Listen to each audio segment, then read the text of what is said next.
He was a young billionaire who had everything. A tech empire built from nothing, a penthouse overlooking Lagos Island, and a name that commanded respect in every room he entered. But what he didn't have was something real. Then one ordinary afternoon, his driver turned down a dusty street in Surulere, and everything changed. A woman in a red apron, standing over a steaming pot of peppered chicken, looked him in the eye like he was just another customer. And what followed shocked everyone who knew him. How did a roadside food vendor with flour on her hands and tears she hid behind her smile become the one woman a billionaire could not walk away from? And what did Kelvin discover that nearly destroyed it all? Sit back and find out as we delve into this powerful story of love, loyalty, and the secret that changed everything.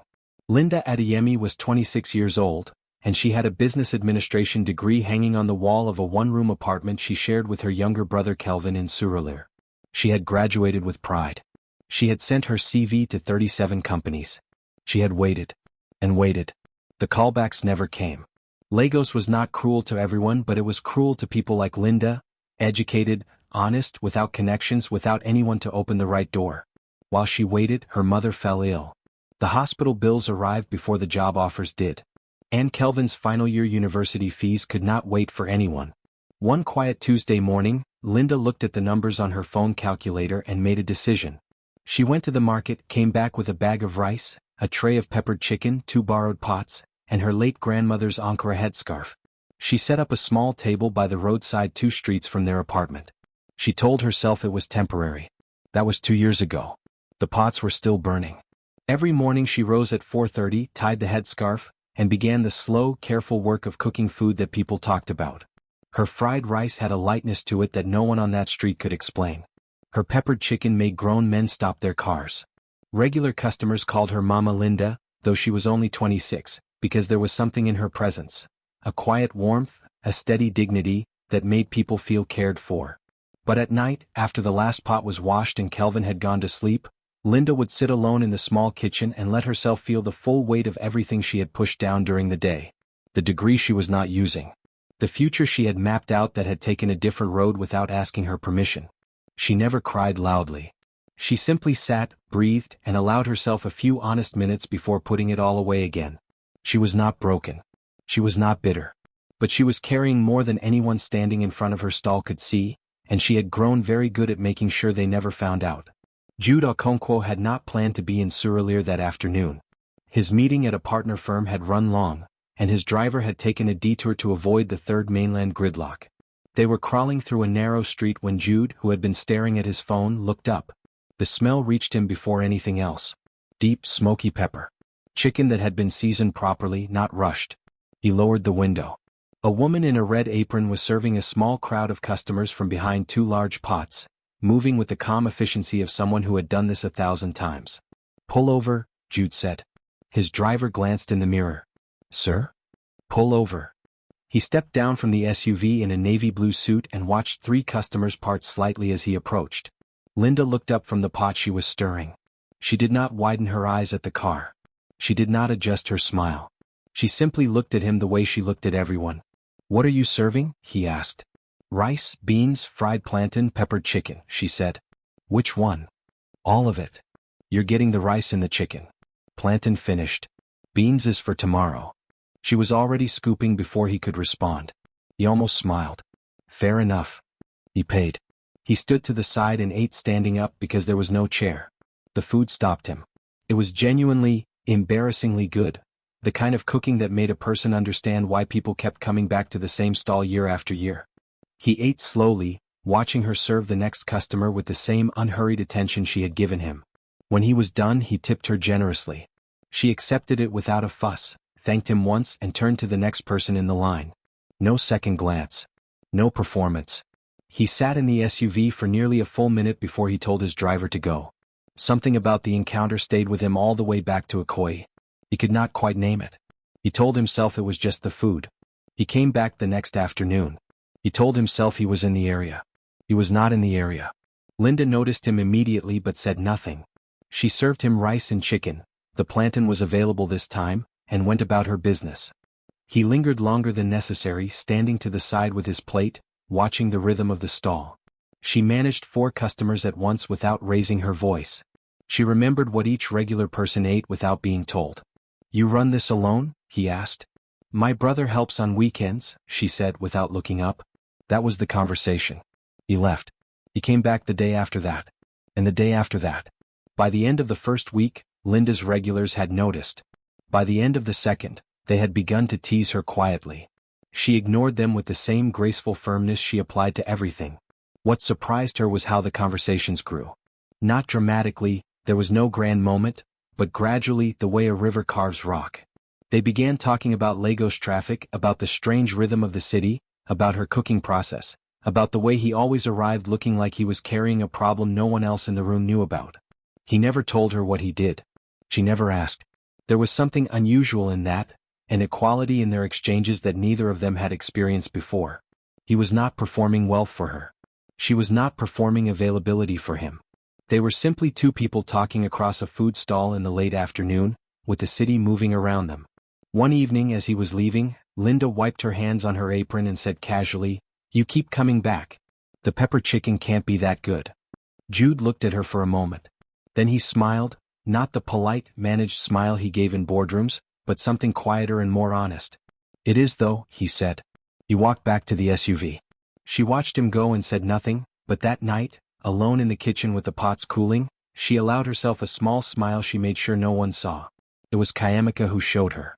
Linda's friend had been watching the Navy suit man come and go for 2 weeks before her patience finally broke. She pulled up an article on her phone one afternoon after Jude had left and held the screen in front of Linda's face. The headline read, The Quiet Giant of Lagos Tech. Below it was a photograph of Jude Okonkwo at an industry summit. Same beard, same measured expression. Captioned as the founder and CEO of a tech investment firm whose portfolio covered 3 West African countries.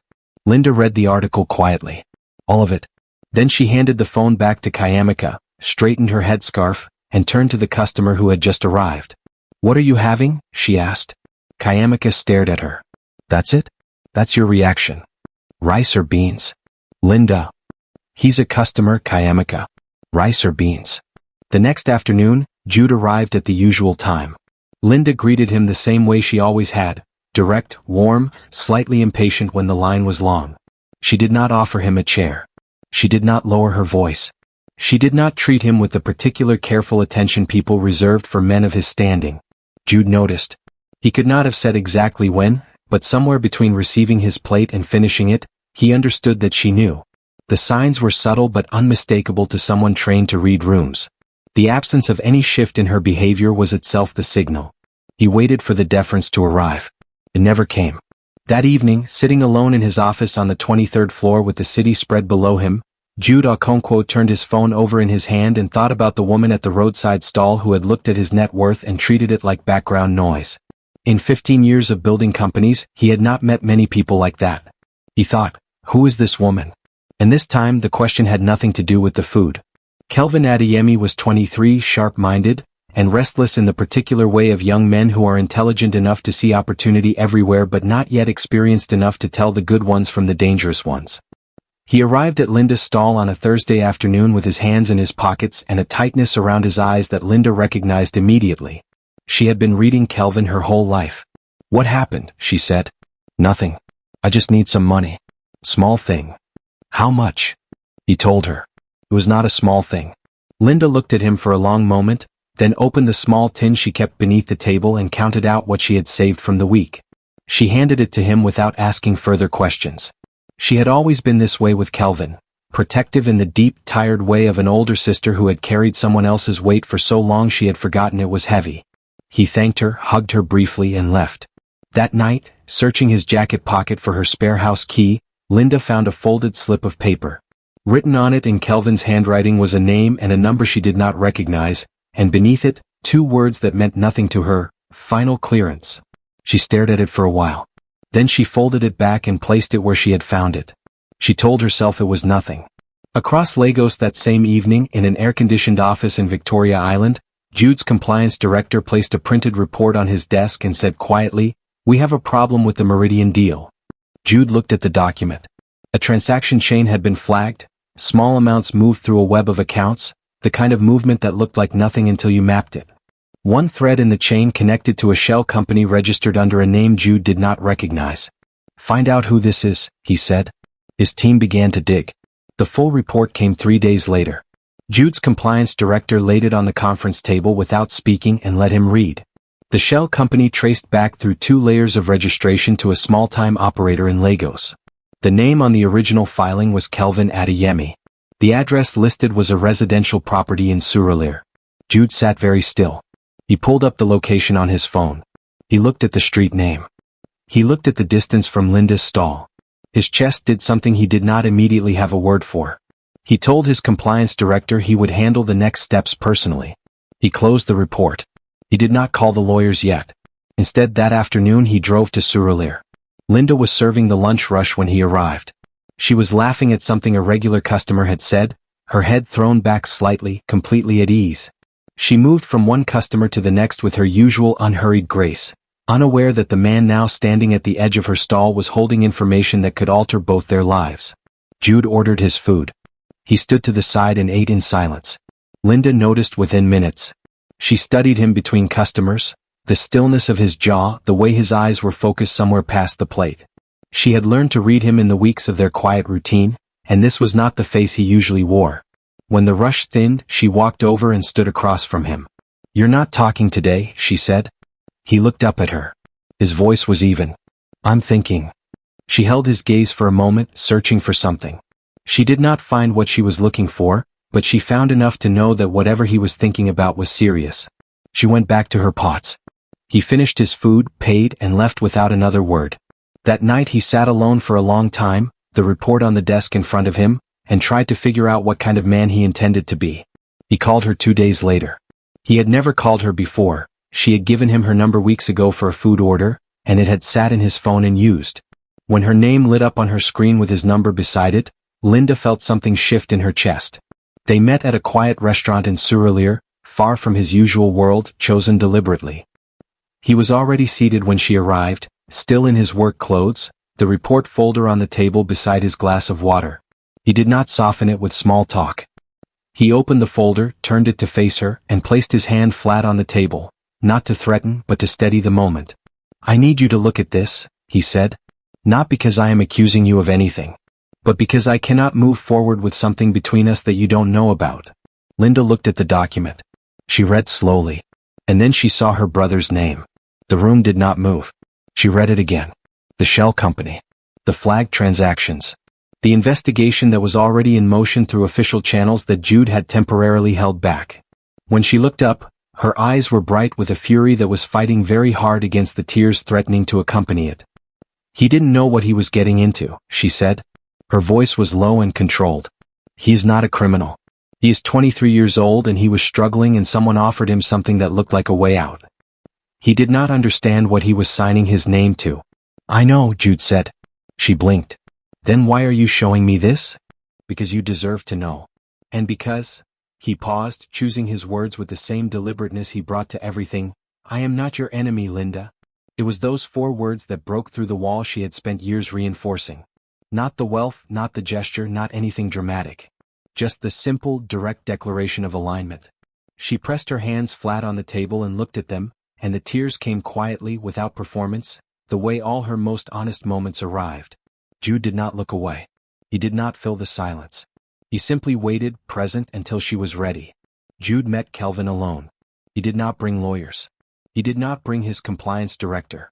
He drove himself to a small cafe in Yaba and arrived before Kelvin did, ordered 2 bottles of water and waited. Kelvin walked in looking like a man who had not slept properly in a week. He was younger than Jude had imagined, sharper featured than Linda, with the same quick eyes, but carrying a weight that had not finished settling on his shoulders. Jude did not raise his voice. He laid the report on the table between them the same way he had laid it before Linda, and he let Kelvin read. Kelvin read it once. Then he sat back and stared at the ceiling for a long time. "I didn't know the full picture," he finally said. "They told me it was a legitimate clearing arrangement. I needed the money. I thought," he stopped. There was no finish to that sentence that sounded adequate, and he was smart enough to know it. "I know," Jude said. "That is why we are here instead of somewhere else." He explained the situation plainly. The investigation was active. Kelvin's name was in a file. If it moved through official channels the way it was headed, the consequences would be public and permanent. But Jude had paused the process. He had a narrow window and a specific offer. full cooperation. Complete disclosure of everything Kelvin knew about the network.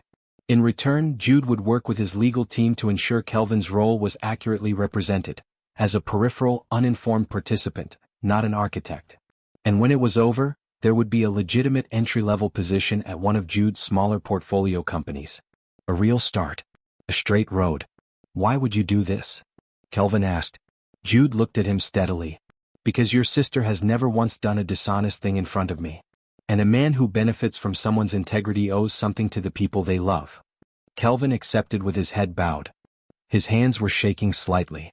Linda was waiting outside in the car. When Jude came out alone and nodded once, she closed her eyes briefly. She did not cry this time. She simply sat with the understanding of what it looked like when a powerful man chose to use his power to protect rather than to punish. It looked like this. 3 months later, Jude took Linda to dinner. Not the kind of dinner that was designed to impress. No rooftop setting, no performance. A quiet place in Surelier, not far from the street where they had first met, with plastic chairs and a ceiling fan and jollof rice that was almost as good as hers. She laughed when she saw where he had chosen. He said he had a standard to maintain. Midway through the meal, he set down his fork and looked at her directly in the way she had come to know, measured, honest, unhurried. I need you to hear something, he said. I didn't stay because of your brother or in spite of him. I stayed because of you. Everything else was just noise around what was already true. Linda held his gaze. She had learned, slowly and with difficulty, to stop waiting for the condition, the unspoken clause that would arrive to qualify whatever good thing was in front of her. It had not arrived.